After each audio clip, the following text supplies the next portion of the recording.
The wind howled through the mountains, a blizzard tearing across the high plains like a wall of white fury. Snow whipped sideways, erasing the trail, burying everything in an endless drift.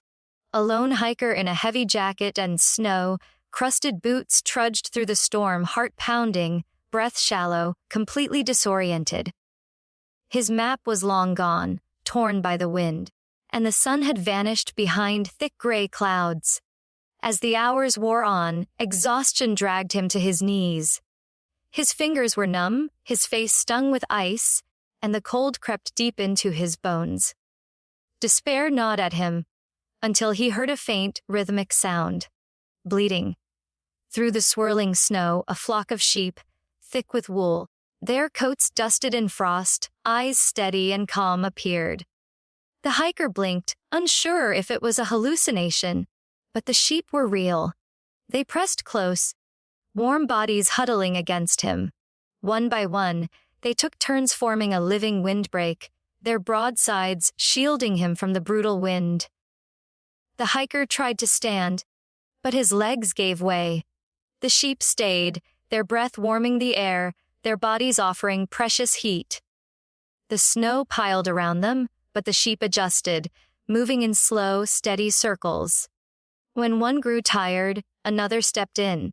The hiker, shivering and half-conscious, curled into the safety of the flock, the storm raging beyond.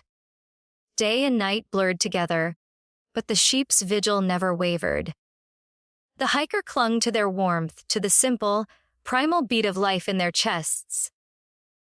He whispered gratitude into the wool, though the sheep made no sign they heard. They simply stayed, steady and unyielding. On the third day, a search party broke through the snowdrifts, their shouts cutting through the wind. The hiker stirred, weak and pale, as the rescuers marveled at the sight before them, a flock of sheep, standing firm around the man, guarding him like sentinels. Tears froze on the hiker's cheeks as he was lifted onto a stretcher, his fingers brushing the wool of the nearest sheep. The animals watched in silence, their task complete. Later, as the storm cleared and the sun returned, the hiker would tell anyone who would listen. It wasn't luck that saved me.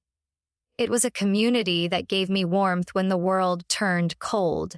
Moral of story is that community provides warmth in life's coldest moments.